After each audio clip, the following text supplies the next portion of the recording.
આગળ વાત કરીએ તો રાજકોટ જિલ્લાના સરદાર ગામમાં એક ચોંકાવનારી ઘટના સામે આવી છે। જીવાભાઈ નામનો વ્યક્તિ મજૂરી કામ કરે છે। એના પર આરોપ છે કે તેણે પડોશમાં રહેતી 10 વર્ષની નાની બાળકીને 10 રૂપિયાની લાલચ આપી વાડી વિસ્તારમાં લઈ જઈ તેની સાથે શારીરિક અડપલા કર્યા હતા।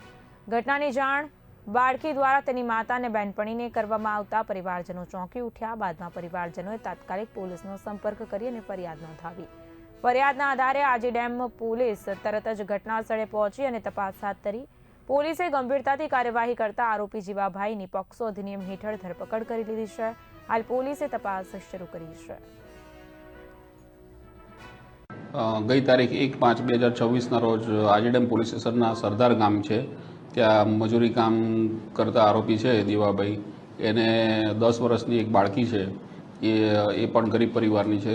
એના સાથે 10 રૂપિયા આપીને એને વાડામાં લઈ ગયા અને શારીરિક અડપલા કર્યા, છાતી પર હાથ ફેરવ્યો ને એ રીતે ખરાબ કૃત્ય કરેલ છે।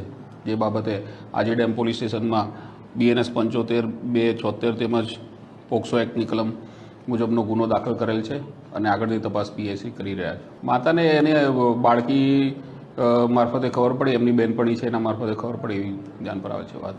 હા, એને 10 રૂપિયાની લાલચ આપીને એને સાઈડ પર લઈ જઈને આ કૃત્ય કરેલ છે। ના, આરોપીનો અગાઉ કોઈ ઇતિહાસ નથી।